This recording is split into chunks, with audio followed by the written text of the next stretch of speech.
From the president's announcement that the U.S. will reconsider sanctions on a Chinese phone company to the opening of the American embassy in Jerusalem, there's a lot of news today with potentially far-reaching political fallout.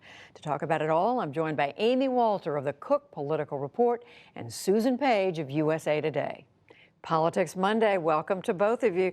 So, Amy, this festive celebration today in Jerusalem, the president promised, I'm moving that embassy to Jerusalem. It's happened, celebrating there, but a few miles away, big protests on the part of the Palestinians, more than 50 dead. What about the political calculus for the White House? Yeah, I think that this was clearly something that the president, like many things he talked about on the campaign trail, promised that he wants to show Americans that he can keep. And this is especially important for a group of voters that have been the most consistently supportive of the president, and that's evangelical voters who have seen this decision to move the embassy, to Jerusalem as really a high point in the president's tenure. You know, we talk a lot about these evangelical voters and how did they find a way to square the president's behavior with his presidency, and I think it really is on things like this, where on the policies, they see somebody that is supporting them and fighting for them in a way they haven't seen in other presidents, even Republican presidents who are more outwardly religious. Susan, how do you see the upsides, downsides politically? You know, it's certainly true, as the White House said, that other presidents had promised to do this or had supported the idea and then not followed through. But the reason they did not follow through was because once you're actually president, you can see the costs involved. The cost involved in these deadly protests we saw in Gaza. Also, the cost involved in the U.S. role going forward as an honest broker in the Middle East. That is now gone. I think it is unlikely that the Palestinians will be willing to see the United States as an honest broker in negotiations for the rest of the Trump presidency.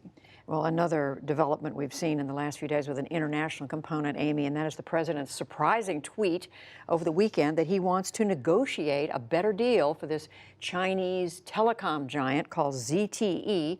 The administration now worried they're losing a lot of jobs. They want to renegotiate everything. So the question is, this is the president who talks about America first, but here he's worried about Chinese jobs. Right.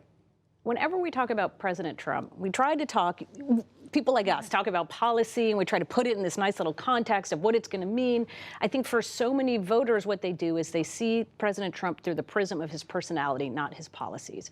And so for plenty of voters out there who supported the president, they said, he's a businessman, he's a negotiator, he's going to figure it out. This is how you negotiate. You give them a little, they give you a little, and you finally come out with a better deal. So that they're not going to see this as, wait a minute, you're giving away something to the Chinese, especially something that has far-reaching consequences when it comes to security issues.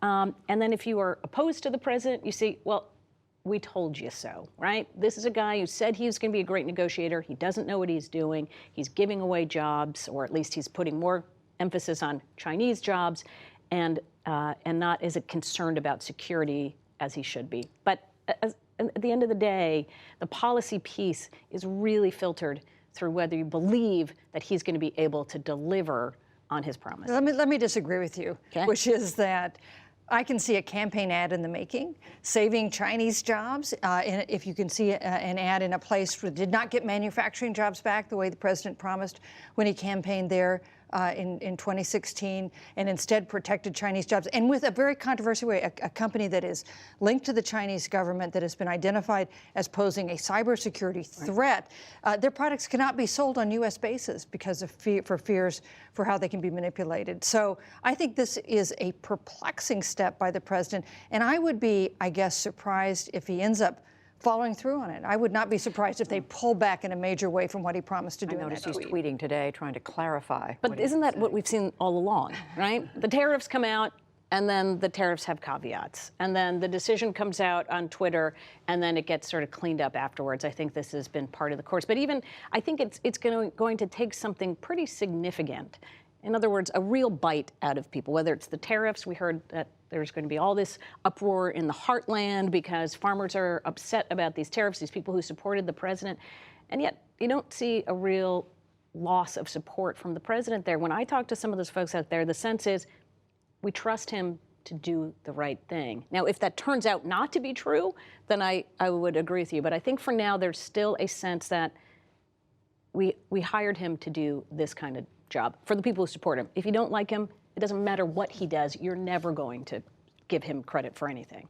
Speaking of the heartland, Susan, the voters were actually, they're starting to speak. We're starting to see primary contests out there. Last week, you had what, West Virginia, Indiana, Ohio, North Carolina.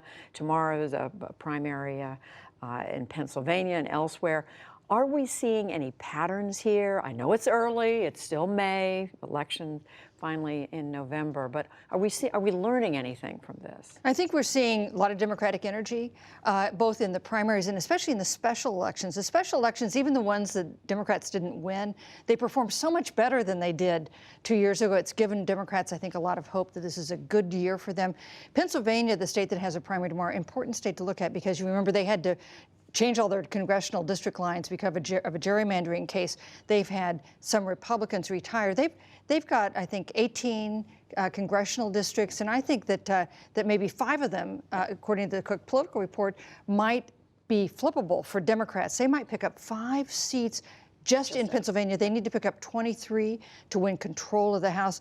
Picking up 5 seats would get you a long way there. And adding on to that, the candidates who may be the nominees here on the Democratic side, there are women in every single one of those districts. So you could see a state that right now has 0 women in the delegation actually having 5 potentially in the delegation.